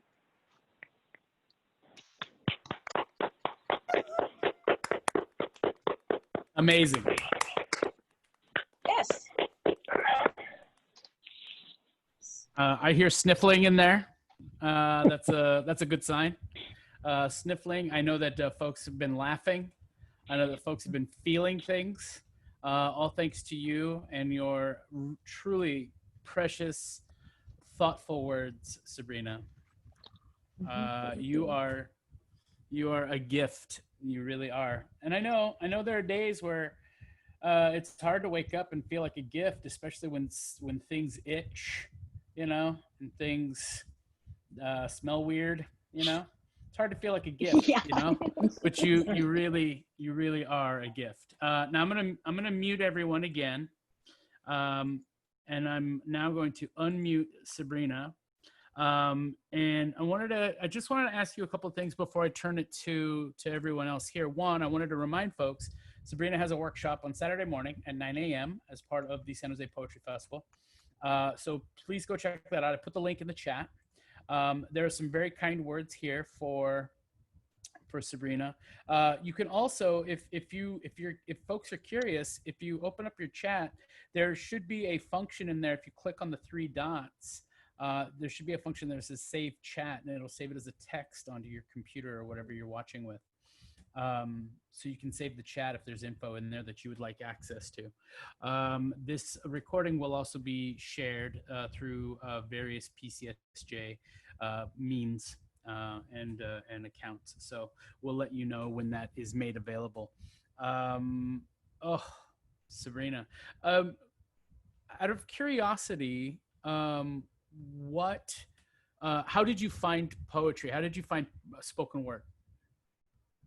I found it like everyone else on the internet, pretty much. Mm-hmm. I just like found it on the YouTube. I remember seeing a poem of, like, I think my early people were like Sarah Kay and Rudy Francisco and Andrea Gibson and Buddy Wakefield. That's kind of who I was like the beginning. I feel like my first poem was like a rip off Rudy Francisco poem where I was like, I can do this, what this guy's doing. Mm-hmm. I just wrote my own version of a Rudy Francisco poem, which I told him about, read to him years later, and he was like, oh my God, Yeah. You do me better than I do. Which was really funny. It was really funny. But yeah, no, I think I actually, Walt Whitman was like my first love of poetry in grade 11. I read like The Noiseless Patient Spider and just like was like, my mind was blown that this piece of writing about a spider like touched me so deeply. And then I read Leaves of Grass, and that's what really like Song Myself, stuff like that is what, like Anne Sexton, like that's kind of what I got into poetry reading. And then I found out about spoken word, on YouTube. Yeah.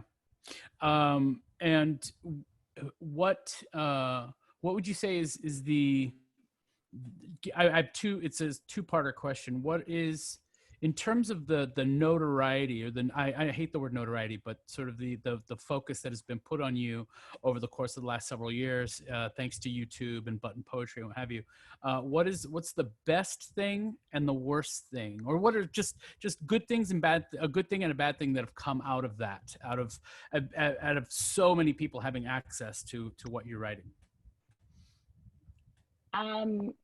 Okay, I have two good things. The first one is like obviously connection, just like the connection I've been able to make with people. And like really it's so funny, like people will say to me, I thought I was the only person that felt like that. And it's like my genuine answer is like, so did I. Like same, like 100% same. And so I think like I don't so much look at like that poem is so beyond me at this point that it's just like if it's someone else's poem, it's like we're the same. Like I'm not even the author of that poem as much as I am just like in connection with that person now. So that has been really special. But like specifically once I was at the Minnesota airport and a girl recognized me and gave me a free coffee, and that was like, I was like, oh, I could get used to this life. That's the only time it's ever happened, but that's like that's when it's paid off for sure. Mm-hmm. That reminds me of a time I was walking through Boise, Idaho, and I had a similar experience, except I guess I looked so much like a hobo that a woman offered me a sandwich thinking I might be hungry. And I just thought, oh, it's because I'm chubby, and it turns out I looked houseless. So, yeah. So yeah, I feel you. So that was definitely the best thing. And the worst part about it is definitely, I've definitely been places and people are like, hey, aren't you that depression girl? And that, like that's rough, but also just the fact that like nobody knew I had depression before this poem came out. And then really the last like 7 years or whatever have been me like creating a new personality around this being a part of me that's open. So it's like, or not a new personality, but like adding this trait to my personality that is something I openly talk about, which has been really weird because people will know me only for that trait. And like people who knew me, or if you know me in real life, you might not even realize it. So it's like so weird to have it be such a focal point that, or like if, God forbid I ever have to go on a date again, like people know so much about you before you ever have to do something, whether it's like you meet them, they just like people know this horrible thing about me, they've like watched me have a panic attack before they've ever like said hello, what's up. So that's kind of, that part of it kind of sucks.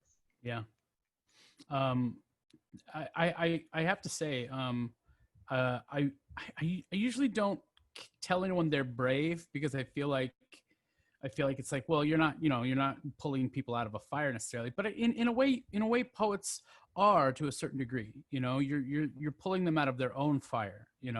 And you really are, Sabrina. You really are, because I think where your bravery comes in is that you're so honest and you're so willing to say, here are all my flaws. Here they are, and guess what? They are a part of me. I am not a part of it. And I think that's key. I think that's huge. So thank you for being so bold in your work and so forthcoming. I think that's probably what endears so many people to you and your work. So hey, good job. Thank you. Yeah, of course. So now what I'm going to do is I'm going to unmute Anouk and I'm going to unmute Sarah. And I'm going to now, and then what I would like people to do is if you have a question for any one of the three of them, of our poets tonight, go ahead and put your hand up in the participants window. But before I unmute anyone else here, what I would like to do is I'm going to cancel the spotlight on Sabrina until it is time. What I would like to do is I would like to ask the three of you, Sabrina, Anouk, and Sarah, to ask each other a question if you have one. Is there anything that you would like to ask each other, or anything you'd like to say to each other before I open it up to our viewers watching at home? Yeah, I mean, I just want to say that I'm just so honored to like be in the presence of both of you. It just means so much to me. I'm so inspired by you.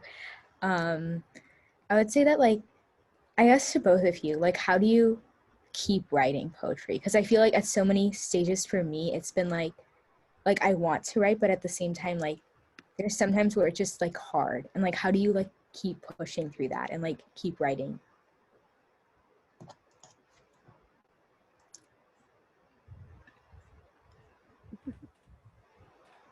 Who are you directing? You did it. You got it unmuted. I can go first. I can say for me, like I don't really believe in writer's block. Like I think there are moments like you're saying, like where you just can't or you don't feel like it, but it's not because you're blocked, it's just because there's something stopping you. And I think you can listen to your body in those moments, and it's okay to not write, and just like listen to yourself and be like, oh, I need to go out and live. I need to read. Like I need to do something else to bring it out of me. And a lot of the time for me, that's reading, but like it could be physical activity, it could be something else. It's just like not putting too much pressure on yourself in those moments, and being like, it's okay if I do something. Back to writing is really helpful. Mm-hmm. Yeah, I agree too. I feel like for me, like I guess like the way I write is I usually find myself writing from always, I don't have like a set like writing process, but I think I find myself writing from like a similar headspace each time. It's like when I really care about something or when I'm really emotional. So I think it's like definitely like you don't have to like force yourself to be in kind of that headspace, because sometimes it is tiring to kind of be there, like where you feel like you have to continuously like flush things out. So I feel like, at least for me, I kind of let myself chill, and once, kind of like what Sabrina was saying, like once my body feels like it's ready to like, you know, maybe put these feelings into words, that's when I kind of like tap into it. Yeah. Yeah, so I guess kind of just to echo Sarah's words, I'm like just very honored to be here, especially both of your guys' poems. I like ended up tearing up at. So I'm just super grateful to hold space with all of you guys. And I think what really like stood out to me when I was listening to both of you guys is just kind of like how you have a very like, I guess like a very distinct voice, especially writing. I know like when I started listening to Sabrina in like 7th grade, one thing like I really liked was like how conversational it sounded, but it was also really poetic. And I think like for you, Sarah, it was just, I could hear like the passion in your performance and in just like the way you wrote. And I think both of those styles were like super distinct and also at the same time very personal. So I was wondering how both of you guys like ended up developing your voice. Ooh. I don't know. I think it's just like, I used to joke that like poetry slam for me, or like spoken word for me, was like my Coyote Ugly, where like I really just wanted to write a book, but I needed to like sing it out loud for people to want to read that book. And so I think having to be on a stage to figure that voice out really helped. Like being on stage, I think, is how I found my voice. And like I'm not a very or I guess I wasn't a very comfortable person on the spot. And just I did a couple improv workshops, and I did like other training to kind of loosen myself up, and that made me more comfortable on stage to kind of like be more authentic. But I think you'll know when something sounds like you when it's just like a little bit weird like you are. Do you know what I mean when I say that? Like it's just like that thing only you could write, and it's like you got to lean into your weirdness a little bit sometimes. Yeah. I definitely agree. I think that it's like something that kind of comes with you. Yeah, but I guess I also think that it's important to note that like it's difficult to hear your own voice. Like I never really see myself as like having a distinct voice. But when I hear like you, Anouk, read, I'm like, oh my God, like I love the way that she like speaks her poems.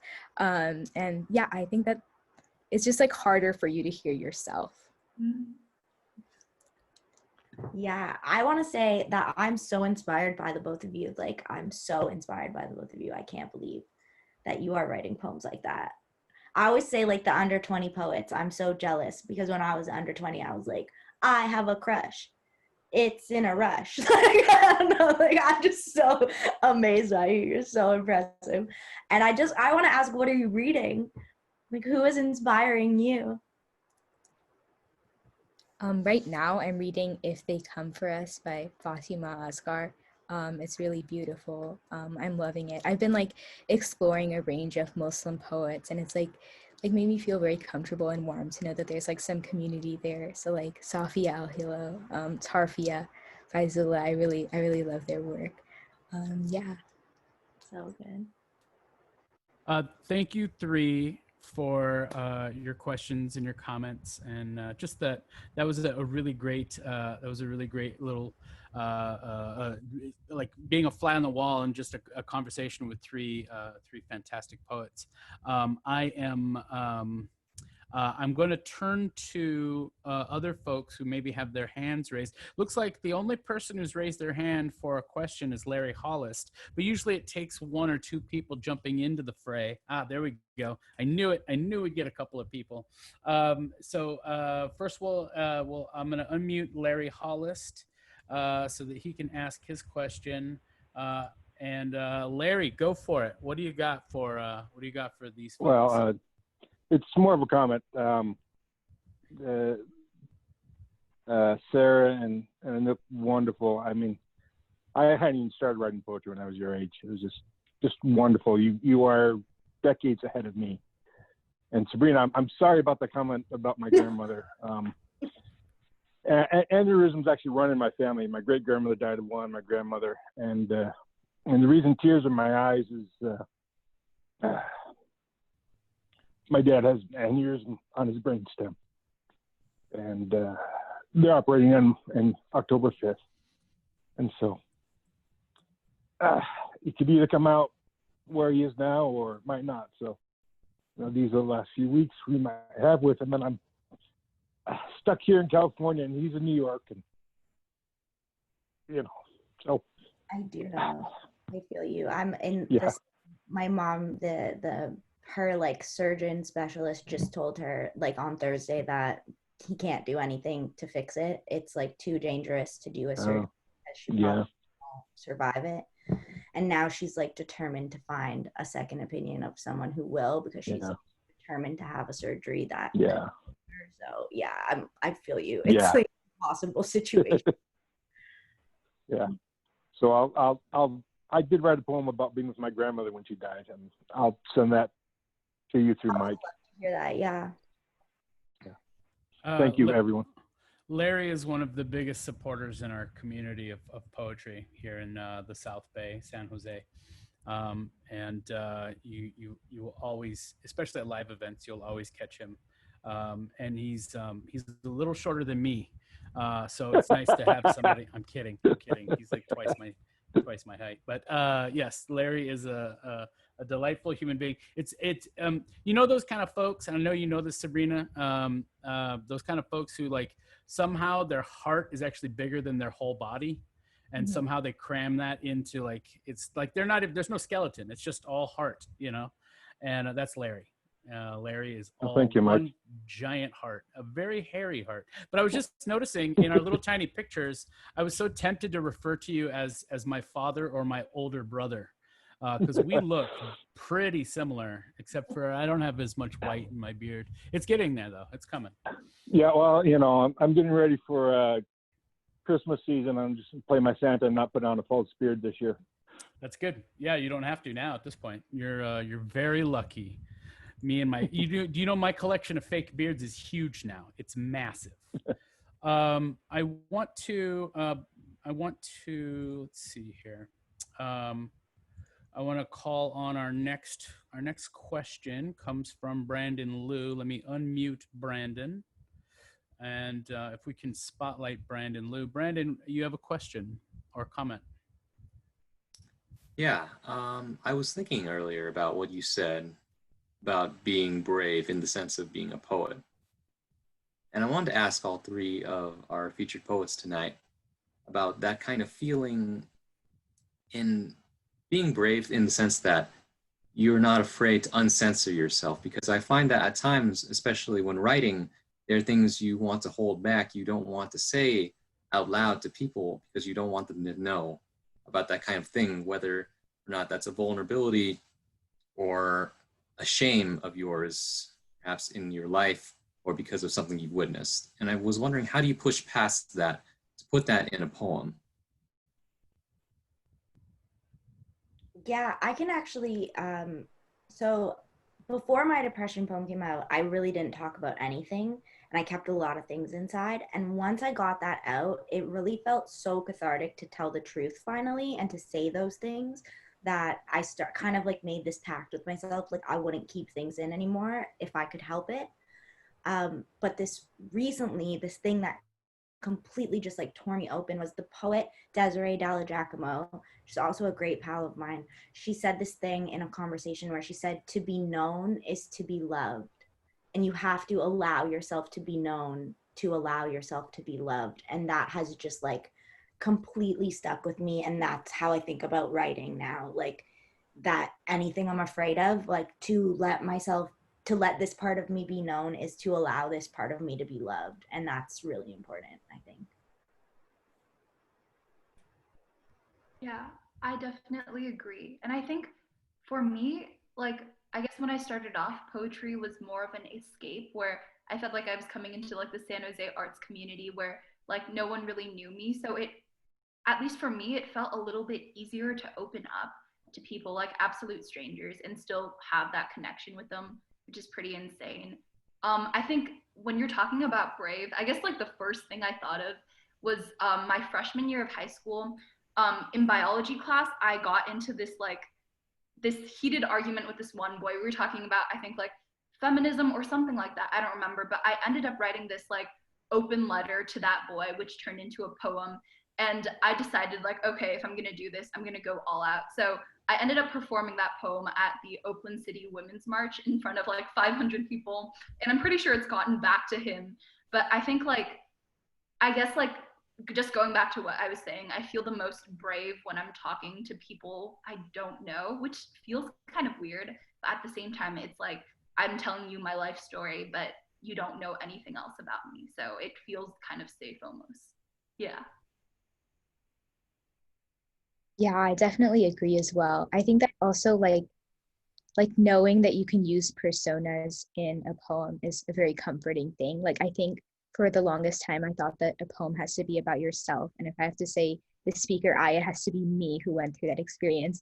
But I think that like just knowing that it's okay if you're not writing this poem specifically about you, or if it's okay if like one detail does not like completely correlate with your experience.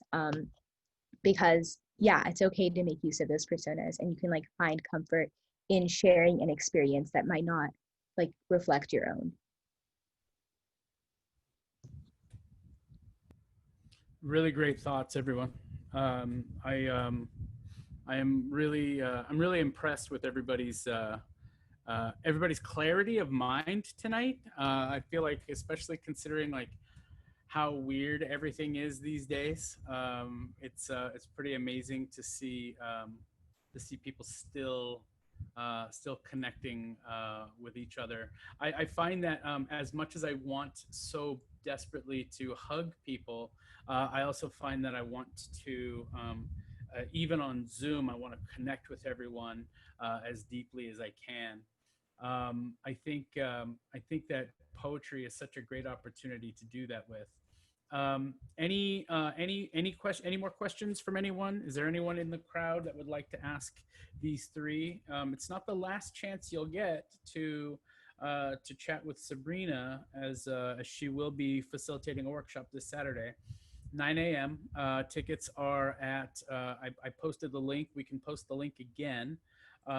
If you are interested in going to the workshop, and please, by all means, you should. I highly recommend it.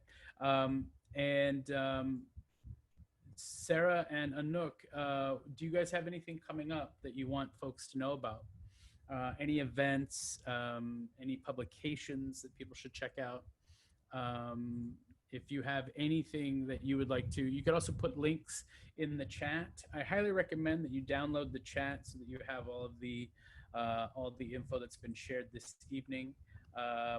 So we have, I did want to point out too, that I thought Bill Cazzini posted this. William Stafford, the great American poet, who for 40 years began a new poem each morning. He was a great teacher of creative writing. His great advice: lower your standards. He knew that if the critic appeared too soon, nothing would get done. And I think that is so true. I think it's very easy for us all to be our harshest, cruelest critics.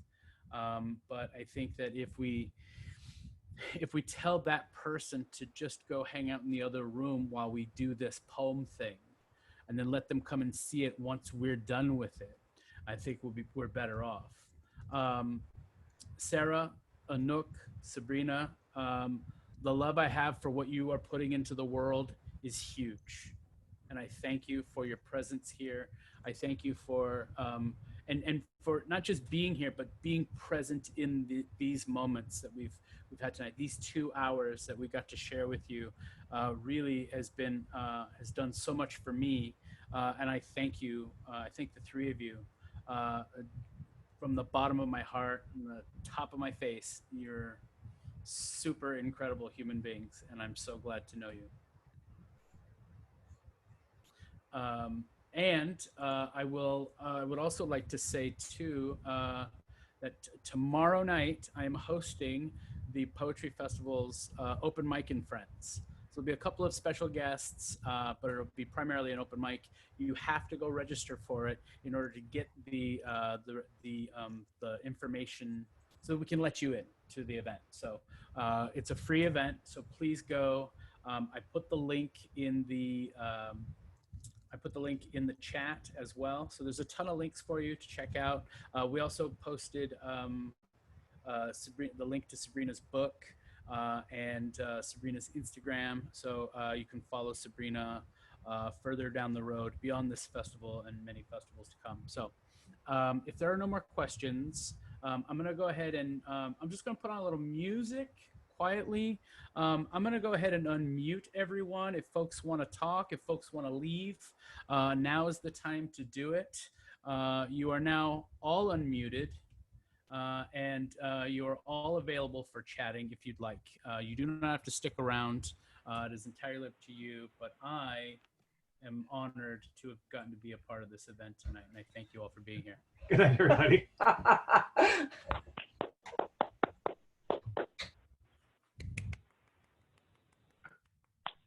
Good night, all. It's tomorrow where I am. Good night, Sabrina. Good night, Sabrina. Thank you for staying up. My pleasure.